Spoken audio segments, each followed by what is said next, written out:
नमस्कार, आप देख रहे हैं इंडिया टीवी 7 जनता की ताकत। नजर डालते हैं कुछ खास खबर पर।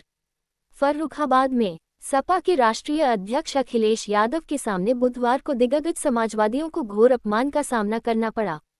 जिलाध्यक्ष चंद्रपाल सिंह और मंसूरी की वजह से इन दिग्गज समाजवादियों को मंच पर जगह नहीं दी गई, जिससे आशंका लगाई जा रही है कि दिग्गज सपा नेता कल तक कोई बड़ा फैसला ले सकते हैं।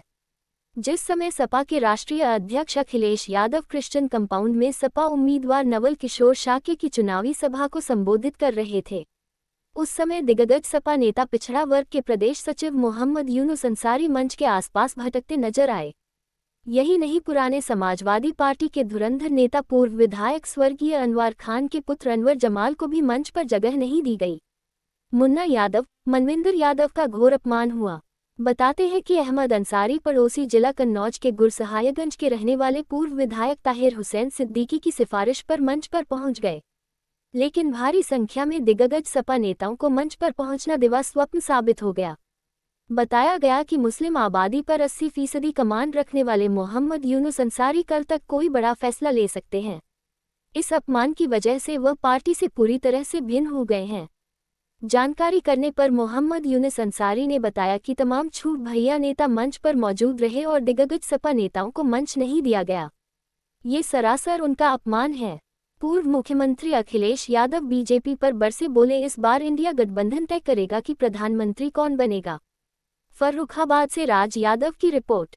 क्या मुद्दा होना चाहिए, अभी जो परीक्षाएं हुई सब पेपर लीक हो गए, किसानों की आय दोगुनी नहीं हुई, और सबसे बड़ा सवाल ये है कि भारतीय जनता पार्टी आरक्षण और संविधान को ख़त्म करना चाहती है। जो लोग संविधान और आरक्षण को बचाना चाहते हैं वो अपना वोट खराब न करें, समाजवादी पार्टी और इंडिया गठबंधन की मदद करें।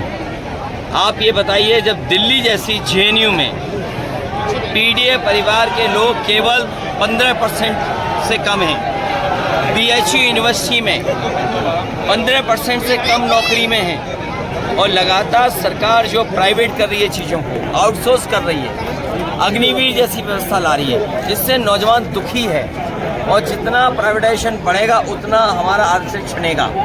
ये सरकार वो है जिसने नौकरी, रोजगार और आरक्षण छीना है और संविधान को खतरा पैदा किया है। इसलिए क्योंकि इनके पास जवाब नहीं है, इसीलिए ये ध्यान हटाने के लिए इन बातों को कर रहे हैं। अखिलेश जी, दूसरा सरकार इंडिया की आ रही है, समाजवादियों की मिलकर के आ रही है, और बीजेपी की विदाई है, और विदाई उनके भाषणों में नजर आ रही है। क्या उनके भाषण नहीं बदल गए?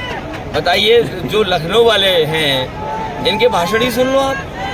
लखनऊ वालों का भाषण क्या है, और जो दिल्ली से आते हैं उनके भाषण क्या है? तो जिनके भाषणों में ही रुझान आ रहा है हार का, तो जनता इन्हें हरा चुकी है। और यहाँ पर जहाँ पर डॉक्टर नवल किशोर शाक्य लड़ रहे हैं, पूरा पीडीए परिवार इनको वोट दे रहा है, और पूरा फर्रुखाबाद इस बार रिकॉर्ड बनाने जा रहा है। अखिलेश जी, आखिरी सवाल है कि हरियाणा में सरकार 3 जो है निर्दलीय विधायक चले गए, तो क्या लग रहा है वहाँ की सरकार जाएगी कि रहेगी? ये तो हरियाणा की बात कर रहे हैं। 4 जून के बाद यूपी की चिंता करना, समाजवादी पार्टी के जो भी नेतागण एवं कार्यकर्ता लोग हैं।